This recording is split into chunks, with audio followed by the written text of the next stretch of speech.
बिस्मिल्लाहिर्रहमानिर्रहीम, अस्सलाम वालेकुम। अली सलमान जी टीवी के तमाम नाजरीन को जी स्पोर्ट्स में खुश आमदीद कहता है कि जहाँ पे रोज़ाना रात तक 11:05 पर पीर से लेकर जुमेरात तक हम इस महफिल को सजाते हैं आपके लिए और बात करते हैं उस दिन खेले जाने वाले मैचेस के हवाले से और साथ साथ उस दिन से जुड़ी खबरों के बारे में। और जैसा कि आपके इल्म है कि पाकिस्तान और ऑस्ट्रेलिया के दरमियान सीरीज़ अब माजी का हिस्सा बन चुकी है, लेकिन इस सीरीज़ की बाज़गश्त अभी तक जारी हैं। माजी में इयान चैपल कह चुके हैं कि पाकिस्तान जो है उसको खेलने बुलाने से पहले अब सोचना चाहिए कि पाकिस्तान के साथ अब सीरीज़ खेलनी है या नहीं खेलनी। और अब एडम गिलक्रिस्ट ने भी कह दिया कि उन्होंने पाकिस्तान की इससे ज़्यादा वर्स्ट टीम कभी भी नहीं देखी। पाकिस्तान के बॉलिंग अटैक के हवाले से रिकी पॉन्टिंग पहले ही कह चुके हैं कि जब इस सीरीज़ से पहले जब पाकिस्तान ने लास्ट टाइम ऑस्ट्रेलिया का टूर किया था तो उस वक्त उनका ये कहना था कि पाकिस्तान का ये वर्स्ट बॉलिंग अटैक है, लेकिन मैं गलत था क्योंकि इस सीरीज़ में पाकिस्तान का ये वर्स्ट बॉलिंग अटैक है। पाकिस्तान एक दफ़ा फिर जो है वो वाइट वॉश यहाँ पर हो गया है। आज इस सीरीज़ को डिस्कस करेंगे, पाकिस्तान क्रिकेट और डोमेस्टिक क्रिकेट से जुड़े मामला को डिस्कस करेंगे, लेकिन सबसे पहले प्राइम का फॉर्मेट आज की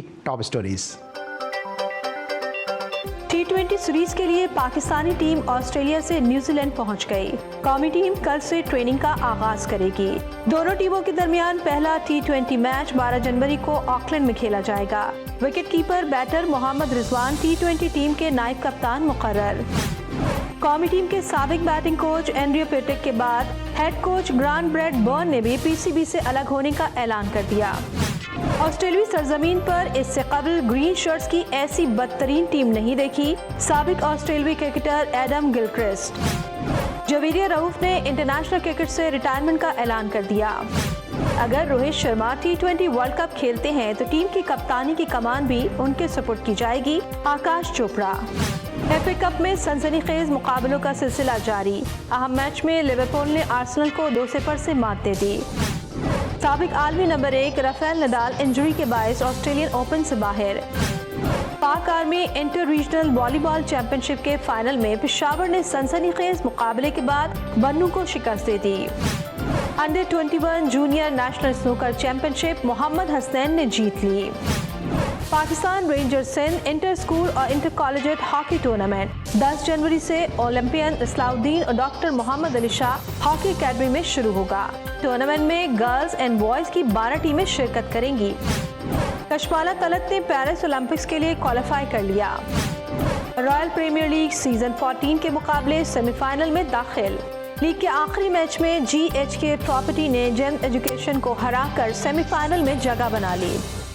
जी नाज़रीन, ये थी आज की टॉप स्टोरीज़ और इन टॉप स्टोरीज़ में आपने देखा कि पाकिस्तान क्रिकेट बोर्ड से लोग अब जो है वो दामन छुड़ाते नज़र आ रहे हैं। ख़ास तौर पे वो फॉरेन कोचेज़ कि जिनको बड़ी उम्मीदों के साथ लेकर आए थे कि पाकिस्तान क्रिकेट में ये सुधार लेकर आएंगे, वो अब आहिस्ता आहिस्ता शिकस्तों के बाद पाकिस्तान क्रिकेट से दूर होते नज़र आ रहे हैं। इसके साथ साथ हम अपने दोस्तों को भूलते नहीं और अपने माजी के उन सितारों को कि जिनको आज की नस्ल ने शायद इतना खेलते हुए नहीं देखा, लेकिन हमेशा से हम उनको याद रखते हैं, अपने शो में उनको ट्रिब्यूट भी पेश करते हैं। और उन्हीं में से एक मोहम्मद फैमिली का एक बड़ा नाम शोएब मोहम्मद साहब जो है आज अपनी सालगिरह को सेलिब्रेट कर रहे हैं, जिस वक्त पाकिस्तान की अंडर 19 टीम के साथ अंडर 19 वर्ल्ड कप के सिलसिले में बतौर मैनेजर साउथ अफ्रीका में मौजूद हैं। तो शोएब मोहम्मद साहब को जी टीवी की जानिब से, जी स्पोर्ट्स की जानिब से और हमारी जानिब से सालगिरह की बहुत बहुत मुबारकबाद। आज के शो को आगे बढ़ाएंगे। आज हमारे साथ एक ऐसी ज़बरदस्त शख्सियत मौजूद है कि इनकी लेफ्ट आर्म स्पिन बॉलिंग के बगैर पाकिस्तान की जो लेफ्ट आर्म स्पिन बॉलिंग का तस्करा मुकम्मल हो नहीं सकता। मुख्तलिफ हैसियतों में पाकिस्तान क्रिकेट बोर्ड को इन्होंने सर्व किया और सबसे बड़ा जो इनका कारनामा है जिसको ज़ाती तौर पे मैं बहुत सराहता हूँ वो ये है कि जब जब पाकिस्तान अंडर 19 प्लेयर्स ने परफॉर्म किया, इनका डिपार्टमेंट वो पहला डिपार्टमेंट होता था कि जो उन प्लेयर्स को इंडक्ट करता था और इनको फर्स्ट क्लास क्रिकेट खेलने का मौका फराहम करता था। आप नाम लेते जाएंगे, गिनती ख़त्म नहीं होगी। सलमान बट, आमिर, खालिद लतीफ़, खुर्रम मंजूर, कितने ऐसे नाम हैं जो अंडर 19 से निकल कर सामने आए और फ़ौरन ही नेशनल बैंक ऑफ पाकिस्तान ने उनको अपने स्क्वाड में शामिल किया और फिर उनको फर्स्ट क्लास क्रिकेट खेलने का और नुमाइंदा क्रिकेट खेलने का मौका फराहम किया। बहुत ही हमारे सीनियर, बहुत ही अपने काबिल एहतराम, काबिल इज़्ज़त और हमारे इंतहाई शफीक शख्सियत इकबाल कासिम साहब हमारे साथ मौजूद हैं। अस्सलाम वालेकुम सर, कैसे हैं? वालेकुम सलाम। सबसे पहले तो शोएब भाई क्या सालगिरह है? जी, इनको मेरी तरफ से भी मुबारकबाद हो, अल्लाह करे और ऐसी बहुत सारी सालगिरहें आएँ और वो मनाएं इनको। अच्छा इकबाल भाई, पाकिस्तान ने अभी ऑस्ट्रेलिया के खिलाफ जो सीरीज़ खेला है, आपने ऑस्ट्रेलिया के खिलाफ काफ़ी क्रिकेट खेली, ऑस्ट्रेलिया में भी जाके आपने क्रिकेट खेली है। क्या वजह आपको लगती है कि पाकिस्तान ऑस्ट्रेलिया में जाके परफॉर्म नहीं कर पाता? शुरू से हम वहाँ पे हारते आए और जब हारते भी नहीं थे तो फिर हम स्ट्रगल करते आए। नहीं, पहली बात तो देखिए उनकी वहाँ की प्लेइंग कंडीशंस हैं वो ज़रा मुख्तलिफ हैं। उनकी जो विकटें हैं उनमें बाउंस होता है और बहुत ज़्यादा गेंद भी स्विंग करता है और हर सेंटर पे मुख्तलिफ है। ये नहीं है कि एक स्टीरियोटाइप विकटें होंगी, नहीं, बिल्कुल नहीं। हर जगह पे आप सिडनी में डिफरेंट देखेंगे, पर्थ में आप डिफरेंट देखेंगे, मेलबर्न में आप डिफरेंट देखेंगे। मगर होता ही है कि जब हमने जाना होता है तो हम तैयारी नहीं करते हैं। हमें बावजूद तमाम इंफॉर्मेशन मौजूद होती है कि भाई ऑस्ट्रेलिया में कैसे विकेटों का बिहेवियर होगा, उनकी टीम के बारे में भी सबको पता होता है। तो ये हमारी नाअहली होती है कि हम यहाँ से घर से प्रिपेयर होकर नहीं जाते हैं। अदरवाइज़ तो ऐसा नहीं है कि वो नाकाबिल तस्खीर हैं, अच्छी क्रिकेट खेलते हैं, इसमें कोई शक की बात नहीं है। और दिलेराना तरीके से टीमों को शिकस्त को, रिज़ल्ट को एक्सेप्ट भी करते हैं। ठीक है, लेकिन इकबाल भाई, जब भी हम प्रिपरेशन की बात करते हैं, चाहे ऑस्ट्रेलिया का टूर हो, चाहे इंग्लैंड का टूर हो, चाहे वेस्ट इंडीज़ का टूर हो, हम हमेशा देखते हैं कि स्लैब प्रैक्टिस हो रही है या बैटर्स को प्रैक्टिस कराई जाती है। हम कभी बॉलर्स के हिसाब से प्रैक्टिस नहीं करते हैं। मैंने तो कभी नहीं सुना कि टूर के लिहाज से जो है वो बॉलर्स को जो है वो प्रैक्टिस कराई जा रही हो। आप इस वाले से क्या कहेंगे, क्योंकि हमारी बॉलिंग ने भी स्ट्रगल किया वहाँ पे? नहीं, इसमें कोई शक की बात नहीं है। हमने बॉलर्स को तो ग्रांटेड लिया होता है कि वो यंग होते हैं, उनकी स्पीड होती है 135 प्लस, तो हम ये समझते हैं कि वो मामला जो है वो आगे सही हो जाएगा। मगर बॉलिंग भी तजुर्बे की बात है ना, और फिर बॉलर्स को ये भी गाइडेंस देनी पड़ती है कि कैसे वहाँ की विकेटें बिहेव करती हैं, उसका जो लाइन इन लेंथ है वो कितना शॉर्ट होना चाहिए, आगे होना चाहिए, पीछे होना चाहिए, वो सारा होना चाहिए। और प्लेयर टू प्लेयर आपको बताना चाहिए कि आप ऑस्ट्रेलिया में अगर गेंद पीछे करेंगे तो वो तो पीछे खेलने के आदी हैं, आपको तो उनको आगे से आउट करना है। जितनी कोशिश करेंगे आप आगे खिलाएंगे उतना आपको फ़ायदा होगा। शॉर्ट बॉल के तो वो मास्टर हैं, वो ठीक है, वो खेलते बहुत अच्छा है, क्योंकि उनकी जो क्रिकेट है वो उसमें ज़्यादातर ही कंपटीशन में यही होता है कि वो बाउंसी विकेटें होती हैं और उनको इसकी प्रैक्टिस होती है। क्योंकि आप खुद भी ऑस्ट्रेलिया में जो आपका रिकॉर्ड बड़ा अच्छा है, आपने 13 टेस्ट मैचेस अगेंस्ट ऑस्ट्रेलिया खेले, 57 आपने आउट किए। और अगर मैं इन ऑस्ट्रेलिया बात करता हूँ तो 5 मैचेस में आपकी वहाँ पे 21 विकेटें हैं। अब हम ये देख रहे हैं कि हम जेन्युइन स्पिनर के बगैर वहाँ पे हम पूरी सीरीज खेलते नजर आए। हम सलमान आगा से वहाँ पे बतौर बॉलर उनको बॉलिंग करवाते नजर आए। जेन्युइन स्पिनर सिवाय आखिरी टेस्ट मैच के हमने खिलाया नहीं वहाँ पे। आपको लगता है कि ऑस्ट्रेलिया जैसी मुश्किल कंडीशन में जेन्युइन स्पिनर के बगैर आप टेस्ट मैच जीतना तो कुछ ड्रॉ भी नहीं कर सकते, उसका खमियाजा भुगतना पड़ा? सर 5 दिन का मैच है, किसी सूरत आप बगैर स्पेशलिस्ट स्पिनर के नहीं जा सकते। या तो आपके पास राइट आर्म लेग स्पिनर अच्छा होना चाहिए, जैसे दानिश कनेरिया था, अब्दुल कादिर था, मुश्ताक था। ये हमारे पास ऐसे बॉलर थे जो टीमों को आउट कर सकते थे, जिनके अंदर ही सलाहियत होती थी, और ये एक मिस्ट्री बॉलर होते थे। हमारे पास ये जो इस वक्त लॉट चल रही है, इसमें तो कोई भी ऐसा बॉलर नहीं है स्पिनर का कि आप एक बॉलर को भी खिला दें जो रेगुलर हो, तो उससे उस पर भरोसा कर लें। आप नहीं कर सकते। ना आपके पास फिंगर स्पिनर स्पेशलाइज्ड है, ना आपके पास राइट आर्म लेग स्पिनर को स्पेशलाइज्ड है। एक अबरार आया था मार्केट में, वो उसको मौका था कि आप उसको चेक कर लेते, मगर अनफॉर्चुनेटली वो अनफिट हो गया। ठीक है, क्या वजह समझता है कि अगर नौमान अली ठीक है, वहाँ पे उनको प्रॉब्लम थी, कहा यह जा रहा है कि पहले से उनको फिंगर इंजरी थी, फिर उनका अपेंडिक्स का मसला सामने आ गया, साजिद खान को लेके गए, तो यहाँ पे लेफ्ट आर्म स्पिनर या राइट आर्म लेग स्पिनर ज़्यादा सूटेबल ऑप्शन नहीं हो सकते थे?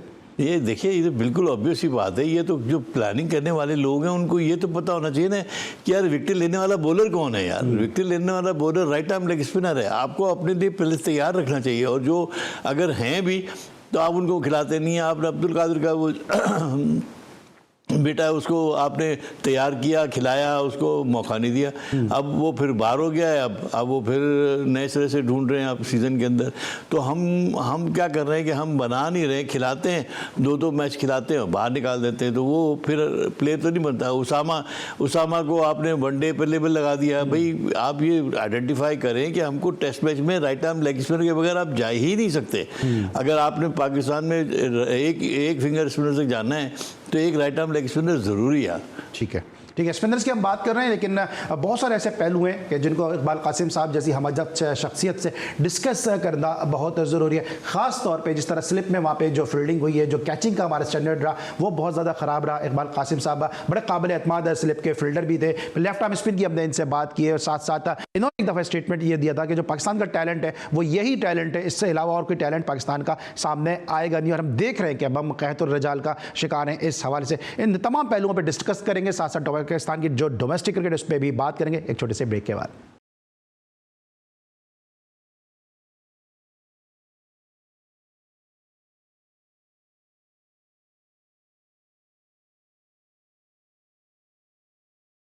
Welcome back after the break. हम डिस्कस कर रहे हैं पाकिस्तान ऑस्ट्रेलिया सीरीज को।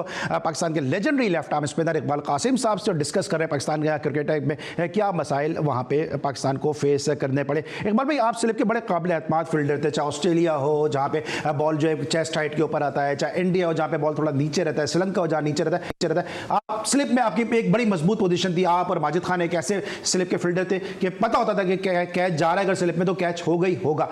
क्या प्रॉब्लम नजर आई आपको कि पाकिस्तान के स्लिप के फील्डर वहाँ पे इतना अच्छा परफॉर्म नहीं कर सके? देखिए, स्लिप का फील्डर जो है ना एक मखसूस पोजीशन पे होता है और बड़ा क्रिटिकल उसका जॉब है। आप उसको इधर उधर दाएं बाएं देखकर आप स्लिप में खड़े नहीं हो सकते। आपको कॉन्स्टेंटली कंसंट्रेट करना है। इधर से बॉलर ने स्टार्ट लिया और आपकी कंसंट्रेशन शुरू हो गई, बल्ले की एज के ऊपर देखते रहता है आपने हर वक्त।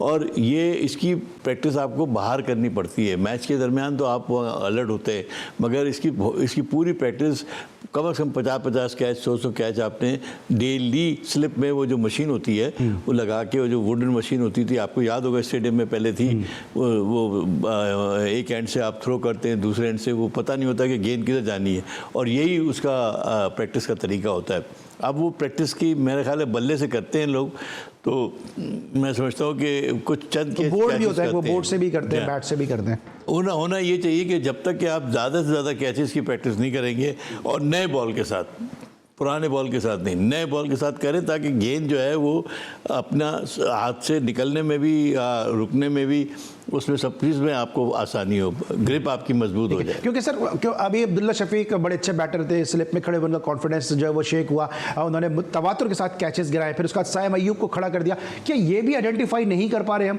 कि स्लिप में खड़ा किसको करना है? क्योंकि यंगस्टर को आप खड़ा कर रहे हैं तो वो इतना अच्छा परफॉर्म नहीं कर पा रहे हैं। नहीं, ये तो स्पेशलाइज जॉब है सर। ये तो आपको पहले डिटरमिन करना है कि जाने से पहले कि हमारे कौन से वो फील्डर्स हैं जो स्लिप में स्पेशलाइज जगह पे काम करेंगे, और कुछ ऐसे हैं जो कवर में, पॉइंट के ऊपर, उसमें भी बहुत सारे अच्छे स्पेशलाइज फील्डर हैं, उनको आपने आइडेंटिफाई करना है। ये आइडेंटिफिकेशन आपकी टीम मैनेजमेंट का काम है, आपके कप्तान का काम है, कोच का काम है, ये करना चाहिए। ठीक है, अब जरा बाबर और शाहीन के ऊपर आ जाते हैं कि शाहीन को लास्ट टेस्ट मैच में रेस्ट करने का मौका दिया गया।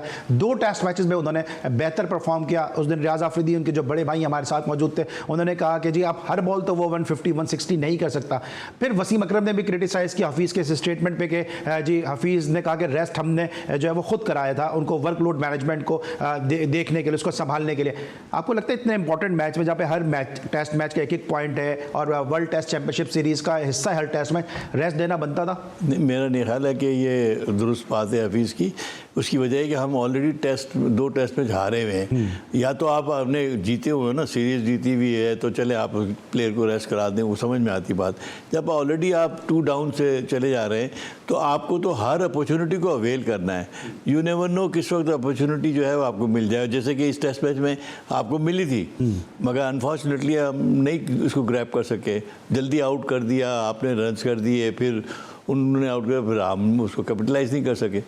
तो ये क्या लगता है आपको कि शाहीन शाफिदी का इशू क्या है? क्योंकि बहुत सारे लोग ये बात करते हैं कि इंजरी के बाद से उनका एक्शन स्लाइटली चेंज हुआ है और उसके बाद उनकी फॉर्म जो है वो दोबारा से उस तरह से, वो उस पेस के साथ गेंद नहीं कर सकते इस तरह वो माजी में करते थे। आप समझते हैं ऐसे ही है? देखिए, इंजरी के बाद कोई भी ऐसा प्लेयर जब भी इंजर्ड हो जाता है, या उसका कोई ऑपरेशन हो, या उसके कोई इंजरी हो जाए, तो उसके बाद उसकी जो उसको फॉर्म को गेन करने के लिए थोड़ा टाइम चाहिए होता है। उसको प्रैक्टिस की ज़्यादा से ज़्यादा ज़रूरत होती है, उसको पेस गेन करने के लिए ज़्यादा ज़रूरत होती है। इसमें ऊपर तले मैचेस इतने हुए हैं कि उसमें इतना टाइम उनको नहीं मिला, डायरेक्ट हमने उनको इस्तेमाल कर लिया। अब उससे क्या हुआ कि पहले 2 मैच में आप देखें, थोड़ा सा वो पहले मैच में तो बहुत ही ज़्यादा फ़र्क था, मगर दूसरे मैच में कुछ बेहतर बॉलिंग की, फिर तीसरे मैच में अगर ये खिलाते तो मैं समझता हूँ कि हमें काफ़ी एडवांटेज मिलना था। ठीक है, मीर हमजा को बतौर बॉलर कैसा देखेंगे? क्योंकि शाहीन के साथ उन्होंने हम सब बात कर रहे हैं आमिर जमाल की, आमिर जमाल ने बड़ा अच्छा परफॉर्म किया। एक तो आमिर जमाल का भी मैं आपसे बाद में पूछूंगा, लेकिन चूंकि लेफ्ट आर्म की बात हो रही है, तो मीर हमजा को आपने बड़े करीब से देखा भी है, उनको कैसे करेंगे, कितना उन्होंने अपना को बेहतर किया है? देखिए, मीर हमजा जो है ना, वो हार्ड वर्किंग बॉलर है। मुतवातिर जब से वो टीम से पहले फारिग हुआ था, वो मुतवातिर क्रिकेट खेल रहा है और वो 100% अपना देता है, प्रैक्टिस भी करता रहता है हर वक्त। ये नहीं कि वो रिलैक्स हुआ, मैंने कभी नहीं देखा उसको, हमेशा देखा है कि वो मैच पे बिजी रहता है, मैच खेलता रहता है। तो इसके लिए मैं समझता हूँ कि इसका हार्ड वर्क इसको पे किया। अब उसके पास एक ही बात है कि लेफ्ट आर्म फास्ट बॉलर जो है उसके पास अगर स्विंग है तो वो डेंजरस बॉलर है और वही हमें ज़रूरत है। तो उसके पास आपने देखा ऑस्ट्रेलिया में उसने भले बेशक उसकी स्पीड कम है, 134-33 के करीब है, कभी कभी एट टाइम ज़्यादा भी होती है, मगर उसकी लाइन एंड लेंथ बेहतर है, उस पर उसके पास स्विंग है। तो ये एक ऐसा बॉलर है जिसको आप एज ए स्विच ओवर के तौर पर आप, जैसे आकिब जावेद था, आपको याद होगा, मुदस्सिर नज़र था, आकिब जावेद था, ये हम इसको इस्तेमाल कर सकते हैं अभी। ठीक है। दूसरी तरफ आमिर जमाल, आपको लगता है कि पाकिस्तान ने थोड़ी ताख़ीरी से इनको खिलाया क्योंकि काफ़ी अर्से से ये डोमेस्टिक खेल रहे हैं और फ़हीम अशरफ पे बहुत ज़्यादा इन्वेस्ट कर दिया, हालांकि फ़हीम अशरफ वो प्लेयर हैं कि जिनको सबसे पहले आपने इंडक्ट किया था नेशनल बैंक में? सर देखिए, जब फ़हीम अशरफ ने स्टार्ट लिया था उस वक्त अच्छे थे, मगर होता ही है कि जब आप उसको मेंटेन नहीं कर सकते ना, आपके पास फिर बड़े लेवल की क्रिकेट खेलने के लिए आपके पास वो भी चाहिए ना। तो अगर आप उसमें परफॉर्म नहीं कर पाते तो फिर आपको बार बार आजमाने की ज़रूरत नहीं है। ये तो इसका टैलेंट तो सबको जाहिर ही था। हमने सब ने देखा हुआ था, पिछले 2-3 साल से ये बाहर हो रहे हैं, 2-2 साल के बाद वापस आ रहे हैं, फिर जा रहे हैं, आपने वेस्ट किया। इससे बेहतर था कि आप किसी नए बच्चे को खिलाते। Ahmed Jamal find of the tour है, ये आप ख्याल रखिए, और आगा पे आपको मेहनत करने की ज़रूरत है। इसको बनाइए ऑलराउंडर, ये भी ऑलराउंडर बनने का, और ये दोनों आपको टेस्ट मैच में भी काम आएंगे और आगे क्रिकेट में भी काम आएंगे। अच्छा सर, बाबर आजम का क्या इशू आपको नज़र आ रहा है कि बाबर आजम, बड़ी उनसे तवक्कात थी और रिकी पॉन्टिंग ने वर्ल्ड कप में भी कहा था कि बाबर की बैटिंग जो है वो देखने के काबिल होगी, फिर इस सीरीज़ में भी उन्होंने कहा था कि बाबर रन्स करेगा तो पाकिस्तान अच्छा खेलेगा। बाबर के टेक्निकल फ्लॉज पे बहुत ज़्यादा लोग बात कर रहे हैं। देखिए, बाबर के साथ जो है ना वो मेंटली तौर पर आई थिंक इज़ डिस्टर्ब। एक तो वो कप्तानी का इशू हुआ, फिर वो चेंज हुआ, फिर वो वहाँ पे वीडियो लीक और ये लीक, ये तरह तरह की जो बातें हैं वो दिमाग में। उसके बाद फिर उसका अपना एक हो रहा है जो लोग चाहते थे कि बाबर जो है रन्स करे, उसके दिमाग में वो भी सवार था। आई थिंक उसके लिए टूर जो था ना सेटबैक था मेरे हिसाब से। वो 25-30 रन 40 रन करता रहा है, मगर वो जो एक फ्लेयर था बाबर आजम का वो हमको कम नज़र आया। अच्छा वाली, जो ड्रेसिंग रूम के जो माहौल है वो किस हद तक मैटर करता है किसी भी टीम की परफॉर्मेंस पे, पाकिस्तानी नहीं किसी भी टीम की परफॉर्मेंस पे? क्योंकि हफीज़ के साथ खिलाड़ियों के इख्तिलाफात की खबरें बहुत सामने आई, 3-4 झगड़ों की खबरें सामने आई कि सऊद शकील का स्टांस उन्होंने तब्दील किया, सऊद शकील से परफॉर्म नहीं हुआ, सऊद शकील से उनकी तलकलामी हुई, फिर सरफराज दूसरा टेस्ट मैच खेलना चाहते थे, उनको ड्रॉप कर दिया गया, फिर उसके बाद अब्दुल्ला शफीक लेट आए, उसके ऊपर बात हो गई, फिर इसके बाद और भी प्लेयर के साथ उनके जो इख्तिलाफात की खबरें सामने आई। क्या लगता है कि ये ड्रेसिंग रूम का जो माहौल है, क्या इस सीरीज के नताइज पे उसने असर डाला है?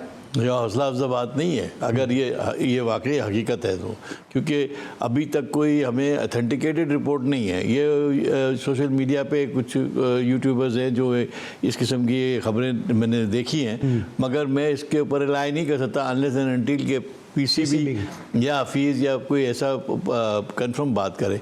तो मेरा नहीं ख्याल है कि हम जनरल बात कर लेते हैं कि यस, ड्रेसिंग रूम का माहौल जितना अच्छा होगा उतनी टीम की परफॉर्मेंस जो है बेहतर होगी और उतने ही प्लेयर रिलैक्स होंगे। हफीज़ के साथ अगर वो रिलैक्स नहीं है तो मेरा अपना ख्याल है कि इनको बैठ के सेशन करना चाहिए। और अब तो क्योंकि टेस्ट मैचेस ख़त्म हो गए, अब न्यूजीलैंड ने नया सेटअप शुरू होना है तो उसके ऊपर पहले ध्यान दें, उसके बाद पाकिस्तान आके पूरी स्क्रूटनी करें कहाँ कहाँ वीकनेसेस हैं, किधर किधर हमने गलतियाँ की हैं और उसमें फिर उसको करेक्शन करें।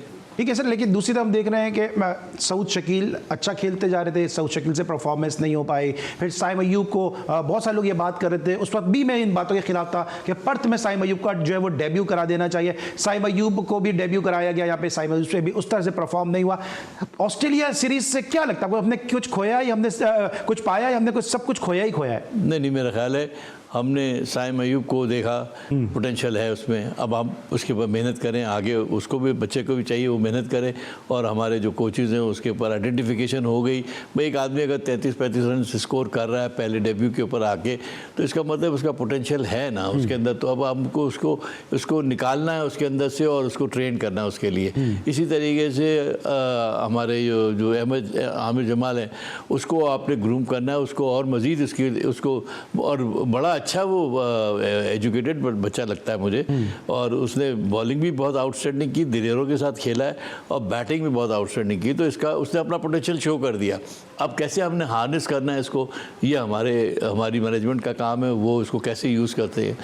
तो इसी तरीके से हमारे पास और बहुत सारी जो प्लेयर्स हैं उसमें इंडिविजुअली आगा सलमान को मैं कहता हूँ कि वो उसमें पोटेंशियल है, वो एक अच्छा प्लेयर भी अच्छा बैट्समैन भी बन सकता है और अच्छा बॉलर भी बन सकता है। उसको बॉलिंग के ऊपर उसको खुद को यकीन नहीं है कि मैं बॉलर हूँ। मैंने ये देखा बारहा वो गेंद करता है, लेकिन वो उसकी कंसंट्रेशन नहीं है, उसको ये यकीन दिलाया जाए और वो खुद भी यकीन करे कि मैं राइट आर्म एक अच्छा पार्ट टाइम बॉलर बन सकता हूँ और काम आ सकता हूँ टीम के लिए। ठीक है। अच्छा, अब हफीज़ का जो जिस तरह भी आपने बात की कि ड्रेसिंग रूम का माहौल अच्छा होना चाहिए, ये जो हफीज़ ने $500 का जुर्माने का कहा, आप खुद भी जो है वो क्रिकेट को रन करते रहे, बड़े ज़बरदस्त एडमिनिस्ट्रेटर रहे पे।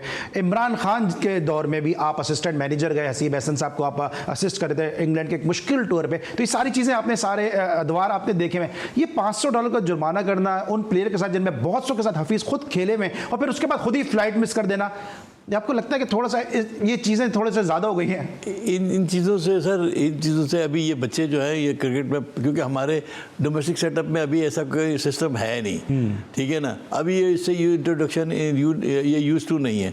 अभी इनको इंटरनेशनल क्रिकेट खेलने के लिए उसके नॉर्म्स, रूल्स, रेगुलेशन इनको समझाना है, सिखाना है। उसके बाद कहीं जाकर जब वो परफेक्ट हो जाएंगे तो फिर गलतियाँ करें तो फिर आप उनको फाइन करें। अभी तो उनकी लर्निंग प्लेट, एल प्लेट लगी हुई है सबके ऊपर, इनको यही नहीं पता कि हमें बिहेव कैसे करना है। वो जिस तरीके से आपने उनको सिखाना है, तो अभी इनके सीखने के दिन है, इनको सिखाने के दिन है। आप इनके ऊपर इस किस्म की पाबंदियां ना लगाएं। यस, उनको कंट्रोल में रखें, डिसिप्लिन ज़रूर होना चाहिए। मैं इसका लेकिन जब हफीज़ से खुद फ्लाइट मिस हो गई उसके बाद तो कोई जुर्माने की खबर नहीं आई? सर ये तो आपको पता है मैनेजमेंट में इस तरह से होता ही है। ठीक है। अच्छा, वहाब रियाज वो प्लेयर है इकबाल भाई जिनको नेशनल बैंक ने सबसे पहले अपने स्क्वाड से खेलने का मौका दिया और नेशनल बैंक से काफ़ी अरसे तक वो खेले। बतौर चीफ सेलेक्टर आप समझते हैं वहाब रियाज की तकरीरी, बिसाइड इसके कि वो प्लेयर कैसे थे, उनकी तकरीरी ये सही फैसला है? फिर जिस तरह वहाब रियाज ऑफर कर रहे हैं कि खुर्रम मंजूर को ऑफर उन्होंने कर दी, एक दिन ऑफर करते हैं अगले दिन खुर्रम मंजूर T20 में 50 कर देते हैं, असद शफीक को ऑफर कर दी, जो करंट क्रिकेट खेल रहे हैं उनको ऑफर कर रहे हैं कि आज आप अपना किटबैक पैक करो, कल आप टीम सेलेक्ट करो, ये सही तरीका है? नहीं, ऐसा मेरा ख्याल है ये तो चेयरमैन साहब का प्रोग्रेटिव है ना कि वो चीफ सेलेक्टर बनाते हैं, उसके बाद वो उसके साथ बैठ के डिस्कस करते हैं। ये आम सड़क पे थोड़ी डिस्कशन होता है कि आप आ जाओ। ये तो एक, देखिए मेरे हिसाब से ये क्रिकेट कमेटी जो थी मिसबा वाली, इसका काम यहीं से शुरू होना था। जब टूर ख़त्म होता है तो वो पूरी रिपोर्ट इन्वेस्टिगेशन की वही करेंगे ना कि कहाँ हमने क्या खोया और क्या पाया। इसी तरीके से सिलेक्शन कमेटी के भी जब मामला हैं वो बनाने के बाद जब उसके रिजल्ट आते हैं तो उसके ऊपर सवाल जवाब तो वही करेगा ना, जो उसका चेयरमैन है वही, उसी को बताना है, उसी से फिर आपने उसको अगली स्ट्रेटजी बतानी है, उसी ने आगे बोर्ड ऑफ डायरेक्टर्स को बताना है, चेयरमैन को बताना है। तो ये सब चीज़ें एक सिस्टम से चलती हैं, ऐसे एब्रप्ट नहीं चलती कि भाई अगर वहाब अपनी मर्जी की बात कर रहे हैं तो मिसबा अपनी कर रहे हैं तो हफीज़ अपनी कर रहे हैं। ऐसे मामला नहीं तय होंगे, ऐसे मामला तो फिर गड़बड़ हो जाएंगे। ठीक है। अच्छा, आपने क्रिकेट कमेटी की बात की है, अब मैं नहीं बताऊंगा, आप ही बताएंगे कि जो क्रिकेट कमेटी की सिफारिशात कितनी सुनी जाती हैं, क्योंकि आप खुद एक इसी किस्म की कमेटी का हिस्सा भी रहे। देखिए डिपेंड करता है, अगर आप में विल है कि आप चाहते हैं कि यार कुछ ऐसे फैसले जो हमने करने आप अपने उस क्रिकेट की बेहतरी के लिए करेंगे ना, जाहिर है वो आप अपनी मर्जी से अपने फैसले तो नहीं लाएंगे। जो दुनिया में हो रहा है उसमें कोई हम मिसिंग कर रहे हैं तो हम उसको अगर इंट्रोड्यूस कराना चाहते हैं या हम बनाना चाहते हैं तो वो आप में कितनी उसके अंदर सिंसियरिटी है तो वो फिर हो जाएगा काम, आप कर सकेंगे, कर पाएंगे और कर लेंगे। मगर ऑल फॉल नहीं होना चाहिए, कंसेंसस से होना चाहिए। यहाँ पर ये होता है कि रातों रात ही रूल चेंज हो जाते हैं, 80 ओवर का गेम हो जाता है, पॉइंट सिस्टम बदल जाते हैं, किसी को इतला ही नहीं होती है कि क्या होना है क्या नहीं होना है। ये नहीं होना चाहिए, बाकायदा प्रॉपर इसका फोरम बनाएं और ये फोरम ऐसे होना चाहिए जो ट्रांसपेरेंट होना चाहिए, सबको पता होना चाहिए कि भाई ये मीटिंग हुई, उसमें ये डिस्कशन हुआ। इस तरह जैसे शहरियार साहब के ज़माने में क्रिकेट कमेटी बैठती थी, आज तक मिनट्स है मेरे पास, उसके अंदर एक लेकिन सर उसको सुनने को तैयार नहीं था ना, इसलिए मैंने सवाल किया क्योंकि इसको पे उसकी सुनवाई नहीं थी ना कोई। नहीं तो वो मिसबा को फिर मिसबा कोई छोटा प्लेयर तो नहीं है यार, अच्छा खासा बड़ा प्लेयर है, पाकिस्तान का कप्तान रह चुका है।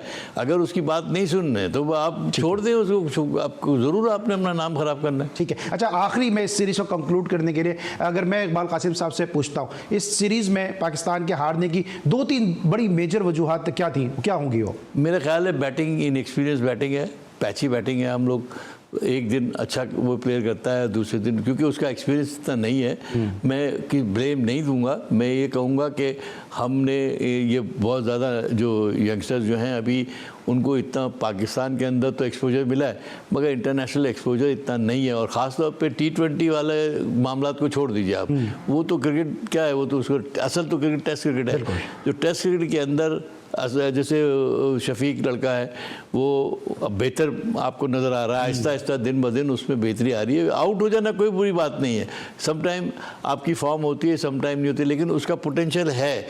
आप उसको एकदम रूल आउट नहीं कर सकते कि आज उसने रन नहीं किए तो हम बाहर निकाल दें, या हम ये जो पॉलिसी है इससे ज़रा मैं मुनासिब इसके नहीं मुत्तफिक होता हूँ।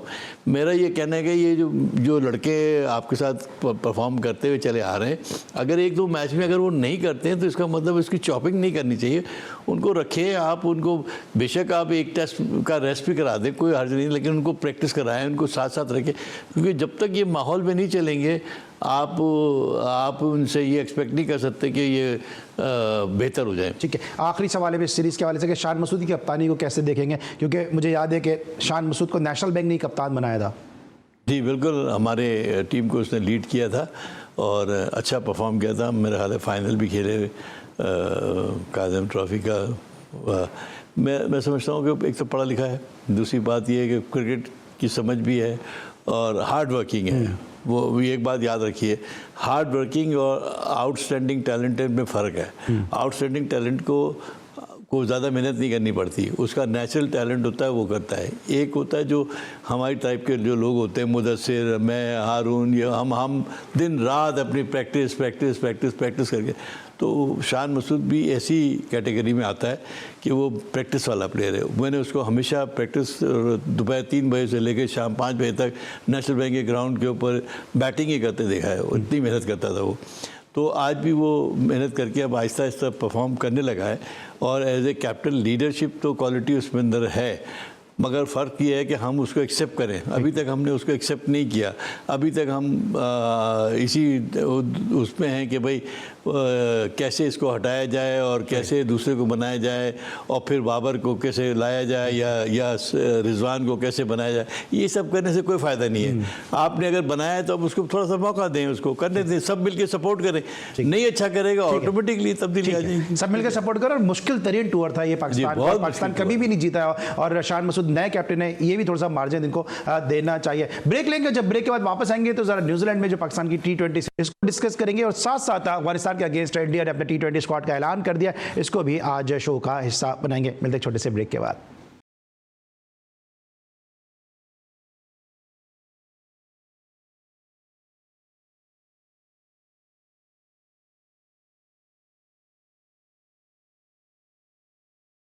Welcome back after the break. Iqbal Qasim sahab हमारे साथ स्टूडियो में मौजूद हैं। अब हम बात करेंगे पाकिस्तान वर्सेस न्यूजीलैंड सीरीज के हवाले से। T20 सीरीज में पाकिस्तान और न्यूजीलैंड के दरमियान अब तक क्या मामलात रहे, इस हवाले से पहले इन दोनों के दरमियान हेड टू हेड देखते हैं कि अब तक क्या क्या नताइज रहे। 34 मैचेस खेले गए मजमूई तौर पर, 20 पाकिस्तान ने T20 इंटरनेशनल जीते, 13 न्यूजीलैंड में जीतने में कामयाब रही और एक मैच का नतीजा सामने नहीं आ सका। तो अगर हम ऑन पेपर देखते हैं तो पाकिस्तान को यहाँ पे एडवांटेज हासिल है, लेकिन ऑस्ट्रेलिया न्यूजीलैंड के सॉइल पे इकबाल भाई आपको क्या लगता है सर कि पाकिस्तान के क्या इम्कानात हैं वहाँ पे?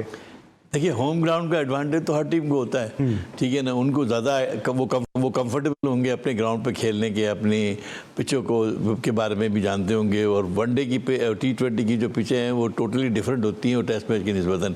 हमें न्यूजीलैंड की कंडीशंस को अडॉप्ट करना है, उनके ग्राउंड्स को, उनके आउटफील्ड को अडॉप्ट करना है और फिर जो अपनी नॉर्मल क्रिकेट है T20 की जो हमारा स्टाइल है वो उसके ऊपर खेलना है। तो मैं समझता हूँ हमें एडवांटेज है, हमारे जो प्लेयर्स हैं वो T20 में बहुत अच्छी परफॉर्मेंसेस दे रहे हैं और हमारे पास ये ऐसे लेवल के प्लेयर है कि वो हमें मैच जिता सकते हैं। स्क्वाड से आप मुतमईन हैं कि स्क्वाड बैलेंस है? आपको लगता है कि एक हर एक को खुश करने की कोशिश की गई है, 3-3 विकेट कीपर लेके चले गए? देखिए, अब तो जो हो गया ना उस नहीं सर, वो तो हो गया, तो एक आम आदमी कहता है ना। इकबाल भाई के अब इस वक्त अगर हम देखें ऑन टूर पे टीम अगर मौजूद है, ये खेल के आ जाएं तो फिर हम भी हैं, आप भी हैं, बहुत गुफ्तगू होगी। और मैं तो इस वक्त ये सपोर्ट करूंगा कि भाई ये ज़्यादा से ज़्यादा ये अपनी जो सफ़ों में एक यूनिटी पैदा करें, क्योंकि ऑस्ट्रेलिया का जो शिकस्त का जो अभी तक लोगों को गुस्सा है वो ये T20 से उतर सकता है, न्यूजीलैंड के ख़िलाफ़ अच्छी परफॉर्मेंस दें, मैच जीतें, ताकि लोग जो हैं उनको वो टूर भूल जाएं और उस फतेह के साथ खुश हों। अच्छा सर, अब न्यूजीलैंड के लिए रिजवान को वाइस कैप्टन अनाउंस किया गया है। बहुत सारे लोग ये बात कर रहे थे कि अगर आजम खेलते हैं तो फिर आजम विकेट कीपिंग ही करेंगे। खुद वहाब रियाज साहब का भी यही कहना था कि रिजवान को बतौर फील्डर खिलाया जा सकता है, आजम को बतौर फील्डर नहीं खिलाया जा सकता। आज एक बड़ा क्लियर मैसेज दे दिया गया रिजवान को वाइस कैप्टन बनाकर कि रिजवान तो मैचेस खेलेंगे ही खेलेंगे, चाहे कोई और विकेट कीपर खेले या ना खेले। अब इसमें दो राय, एक तो ये कि रिजवान को एक क्लियर मैसेज दे दिया गया कि आप पूरी सीरीज खेलेंगे, दूसरा ये कि आपको लगता है कि शाहिन शाह अफरीदी की फिटनेस के हवाले से गू-मगू की सिचुएशन है, क्योंकि एक एक्सपीरियंस कप्तान तो चाहिए जो रिजवान की नायब कप्तानी की सूरत में पाकिस्तान को दस्तयाब हो गया।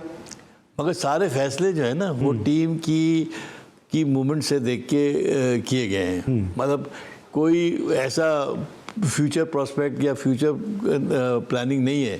ये हस्बे ज़रूरत आपने रिजवान को वाइस कप्तान बना दिया है ताकि सीरीज़ में अगर खुदा न खास्ता अफरीदी जो हैं वो अनफिट हो जाते हैं और नहीं खेल पाते हैं तो वो टेक ओवर कर लें, ठीक है ना। और इसी तरीके से मैं समझता हूँ कि जो भी आप फैसले करने जा रहे हैं, बाबर आजम या रिजवान में से कोई एक खेलेगा, सुन रहे हैं जैसे, हालांकि ऐसा मेरे ख्याल है होना नहीं चाहिए, ना होना चाहिए। Babar Azam integral part of the team है and he should not be dropped. अभी अगर हमने फ्यूचर देखना है तो वो बहुत सारा टाइम बाकी है पाकिस्तान के अंदर, हम यहाँ पर तैयार कर सकते हैं। ये मैं सर अभी वर्ल्ड कप आ रहा है, अभी जो 3 इन्होंने प्लेयर लिए हैं, साहबजादा फरहान को शामिल किया इन्होंने, आजम खान को लिया, अब्दुल हसीब को लिया, तीनों बड़े ब्लास्टर बैट्समैन हैं। आपको लगता है कि ये ओपनिंग पेयर, और फिर साइम अयूब की बड़ी बात हो रही है कि फिर बाबर आजम को रेस्ट दिया जा सकता है इस सीरीज के अंदर, जिस तरह सुनने में आ रहा है? भाई ये साहबजादा फरहान जो है कोई नया प्लेयर तो नहीं है भाई, क्योंकि फिर फखर जमान की सूरत में एक और जबरदस्त प्लेयर भी अवेलेबल है। मेरा मकसद ये है कि आजम ये सब ये PSL वगैरह खेलते रहे ना, मगर उनको कोई टेस्ट करने की क्या उनकी ज़रूरत है, जगह बन रही तो खिलाएं सीधा। मतलब ये आप कोई हम ये थोड़ी कोई वहाँ जाके कोई क्लास लगाएंगे कि जी आपको मैं देखने। आजम खान के बारे में सब जानते हैं, PSL में वो खेलता रहा है, अच्छी परफॉर्मेंस देता रहा है, डोमेस्टिक में खेल रहा है, साहबजादा। लेकिन अच्छा मैं सवाल को थोड़ा रिफ्रेश करता हूँ, एक बार अगर आप वहाँ पे कोच होते तो आपके ओपनर्स क्या होते हैं और फिर टीम नीचे क्या होती है? मेरे ओपनर तो रेगुलर मेरी जो टीम होती पहले तो वही खेलेगी ना। अच्छा, आप बाबर रिजवान के साथ ही ओपन करते हैं? बिल्कुल बिल्कुल, जो अपना जो फार्मूला है उसके साथ चले। उसके देखिए हम जीतने जा रहे हैं, हम मैच खेलने जा रहे हैं या हम कोई ट्रेनिंग के ऊपर जा रहे हैं? हमारी ट्रेनिंग तो बात की बात है, पहले हमें न्यूजीलैंड से मैच जीतना है भाई, मैच जीतने की प्लानिंग कर रहे हैं। लेकिन सर फिर बहुत सारे लोग ये भी कहते हैं ना कि सर्कल में बाबर आजम और रिजवान इतना अच्छा नहीं खेल पाते, फिर फखर भी मौजूद हैं, सर वो तो फिर यहाँ पर अपने मुल्क में जो सीरीज होती है उसमें तो आप खिलाते नहीं हो किसी को, नए बच्चे को। आप वहाँ जो मुश्किल सीरीज है वहाँ पर आप कह रहे हो कि जी वो बच्चा खेल ले, वो ठीक है अगर उसकी ज़रूरत है। ये सब देखे हुए मेरे हिसाब से साहबजादा या वो लड़का जो है वो भी पुराना मेरे ज़माने में खेलता रहा है वापड़ा से, और ये अपने आजम भी माशाल्लाह PSL से खेलते रहे, तो किसी किस्म की इनके ऊपर कोई गुंजाइश थोड़ी है। बाहर इंटरनेशनल क्रिकेट खेल के आ रहे हैं, मुख्तलिफ लीग खेले हुए, तो आप तो ये कि अगर आप समझते हो कि आजम को खिलाना चाहिए तो आप डालो, सीधे सीधे स्ट्रेट फॉरवर्ड डालें आप। अभी ये कोई ट्रायल वाला थोड़ी मामला है कि ये ट्रायल फिर मैं ये समझूंगा इकबाल भाई की बुक में बाबर आजम का ड्रॉप होना बनता नहीं है। नहीं, मैं ये समझता हूँ कि पहले आप फार्मूला टीम से जाएं, जैसे जैसे आपको कमी पेशीज होती जाए आप प्लेयर बदलते जाएं, खिलाते जाएं, मगर ये लेबल नहीं लगाएं कि जी हम देखेंगे वो अच्छे हैं बुरे हैं। अच्छे बुरे क्या बात है भाई, आप सेलेक्ट करके लाए हो, कुछ करके दिया होगा तभी तो सेलेक्ट करके लाए ना आप। और आजम की इंटरनेशनल परफॉर्मेंस है और डोमेस्टिक परफॉर्मेंस है, आप उसको खिलाएं। ठीक है, और बिल्कुल यही चीज़ सोचिए इंडिया ने भी, किस तरह भी इकबाल भाई बात कर रहे हैं कि बाबर आजम अगर प्रूवन प्लेयर है फिर उनको पहले मौका दें, और यही इंडिया ने किया कि अफगानिस्तान के खिलाफ जिस स्क्वाड का ऐलान किया उसमें रोहित शर्मा और विराट कोहली दोनों को शामिल किया गया, क्योंकि रोहित शर्मा के हवाले से इकबाल भाई बहुत ज़्यादा बात हो रही थी कि शायद T20 वर्ल्ड कप में नजर ना आए, लेकिन यहाँ भी लगता है क्लियर मैसेज है कि T20 वर्ल्ड कप में रोहित शर्मा ही कैप्टनसी करेंगे इंडिया की। बिल्कुल आपकी बात दुरुस्त है, वो तो ये मैसेज इसीलिए गया है कि ये दोनों सीधे प्लेयर को खिला के ये देखेंगे भी कि अब ये इनमें से अगर कुछ नए बच्चे अगर उन्होंने खिलाए तो वो कौन से अच्छे हैं, इनकी रिकमेंडेशन ऊपर जाएगी, फिर वो उनको मेन टीम में अंदर फिर जगह मिलेगी। तो ये तरीका प्रोसेस है ना, उन्होंने अपना एक प्रोसेस बनाया हुआ है। हमारे यहाँ ये अभी अचानक हमको ज़रूरत पेश आ गई कि हम इस्तेमाल करेंगे, उनको बताएंगे भाई ऐसा नहीं करें। पाकिस्तान की टीम गई है न्यूजीलैंड जीतने के लिए गई है, और पाकिस्तान की टीम की जो परफॉर्मेंस परफॉर्मेंस है वो मैटर करती है। तो पहले आप जो फार्मूला है, हम नंबर 1 और नंबर वो पोजीशन में रहें, आप उसको जीतने की उसको मुकाम को हासिल करें। फिर उसमें जो अगर कोई अच्छा नहीं करता है, आप जगह बनती जाए, खिलाते जाए। सही, कोई ऐसी बात ठीक है सर। अब बिल्कुल मेरा आखिरी सवाल है, क्योंकि डोमेस्टिक क्रिकेट को आप बड़ा अप्रिशिएट भी करते हैं और बड़ा आपका बड़ा वाइटल रोल है पाकिस्तान में डोमेस्टिक क्रिकेट को फ्लरिश करने के वाले से। ये जो भी मौजूदा डोमेस्टिक सीजन है, इससे आप मुतमईन है ये 80 ओवर का जो सिलसिला शुरू हुआ है, इसमें जो है मिडिल ऑर्डर के लिए तो कुछ करने को रहा ही नहीं है, ओपनर सेट हो जाते हैं और फिर मिडिल ऑर्डर को जाके 80 ओवर के अंदर मारधाड़ी करनी होती है। ये एक तो मेरी समझ में एक बात नहीं आई, ये जो अभी आप ऑस्ट्रेलिया क्रिकेट खेलने गए और अभी अरे ये क्या होता है कि हमारे जो ये भाई क्रिकेटर्स हैं, एक नई इस्तेलाह इन्होंने बता दी, मॉडर्न क्रिकेट खेलने जाने। क्रिकेट में क्या पहिए लग गए, क्या हो गया? मैं तो समझ क्रिकेट तो वही है, सिर्फ उसका आपने मोमेंटम तेज कर दिया है, स्पीड अप कर दिया है। वो आप बच्चों को सिखाएं कि भाई स्पीड अप कैसे होना है, कोई उसका लेकिन सर जब आप लोग ये बात करते हैं ना, मोहसिन खान साहब भी मेरे साथ होते हैं, सादिक मोहम्मद साहब भी होते हैं, आप कह रहे हैं कि बहुत सारे प्लेयर होते हैं, वो यही बात कहते हैं कि क्रिकेट में मॉडर्न और जो एंशिएंट क्रिकेट क्या होती है, ट्रेडिशनल क्रिकेट क्या होती है। लेकिन जिस तरह अब हम देखते हैं स्विच हिटिंग, रिवर्स स्विच, तो भाई मैं यही स्पीड अप हो रहा है ना, मतलब आपने गेम को तेज करना है, गेम को तेज करने का जो भी तरीके आपने अडॉप्ट करने हैं वो सिखाएं लोगों को। सही, उसमें कोई बुरी बात थोड़ी है। लेकिन ये ऐलान कर देना कि जी ये मॉडर्न पता नहीं कौन सी साइंस आ गई है, साइंस तो कुछ भी नहीं है इसके अंदर। इसके अंदर सिर्फ सीधी सीधी बॉलिंग है। आमिर जमाल जो है वो डोमेस्टिक क्रिकेट खेल के ही निकल के आया है, वहाँ मॉडर्न क्रिकेट हो रही है क्या? तो सर फाइनली मैं जानना चाहूँगा, फिर ये जो डोमेस्टिक क्रिकेट हो रही है, इसके स्टैंडर्ड से, ये जिस अंदाज से ऑर्गेनाइज की जा रही है हैपेजेड तरीके से, इससे आप मुतमईन है या आपको भी इतना ही दुख होता है जितना हमें होता है, क्योंकि आपने तो ऑर्गेनाइज भी की हुई है, खेली भी आपने तो। सर ये क्रिकेट में मैं माफ़ी चाहता हूँ, मुझे बोलना तो नहीं चाहिए, लेकिन मैं अपनी तरफ से बिल्कुल मुतमईन नहीं हूँ, क्योंकि ये समझ में ही नहीं आ रही है हो क्या रहा है, किस तरीके से क्या खेली जा रही है। जो रीजन क्रिकेट हो रही है वो पूरे ओवर्स खेल रही है, वो दूसरे जो हैं वो कम खेल रहे हैं बाकायदा से। अब ये सीज़न तो चलो जैसा भी हो गया, अगले सीज़न में डिपार्टमेंटों को जब ज़ाहिर हुकूमत कोई भी आएगी तो वो इंसिस्ट करेगी कि अब डिपार्टमेंट टीम प्रॉपर टीम बनाई जाए, प्रॉपर टीमें बनाई जाएं और उसमें उनकी हेल्प आउट करें। देखिए आपने तो रास्ते बंद कर दिए, आपने पाकिस्तान के 300-400 लड़का आपने एम्प्लॉय कर लिया और आप डिपार्टमेंट को कह रहे हो कि क्रिकेटर बनाओ, तो कहाँ से ढूंढ के लाएंगे क्रिकेटर? सही, ठीक है। Thank you so much Iqbal Qasim sahab हमारे साथ मौजूद थे, बेंगलोर के इकबाल कासिम साहब। जब इकबाल भाई शो का हिस्सा मौजूद जो है वो उमटते चले आते हैं और ऐसा लगता है कि वो समंदर को जो है वो कूजे में बंद करने की कोशिश की जा रही है, क्योंकि बहुत सारे मौजूद पे इकबाल भाई से बात करने का दिल भी करता है और वक्त प्रोग्राम का कैसे खत्म होता है बिल्कुल उसका एहसास भी नहीं हो पाता। Sir thank you once again for being with us. Legendary Iqbal Qasim sahab Bangalore के हीरो हमारे साथ मौजूद थे। हमें उम्मीद है हमारी आज की कोशिश और काविश आपको पसंद आई होगी। आज हमारे साथ मौजूद थे बेंगलोर के हीरो और कल हमारे साथ मौजूद होंगे लॉर्ड्स के हीरो मोहसिन हसन खान साहब। हमें उम्मीद है कल का शो भी आप इसी तरह से पसंद फरमाएंगे। कल तक के लिए अली सलमान को पूरी प्रोडक्शन टीम के साथ इजाजत दीजिए। अपना बहुत ख्याल रखिए। अल्लाह हाफिज।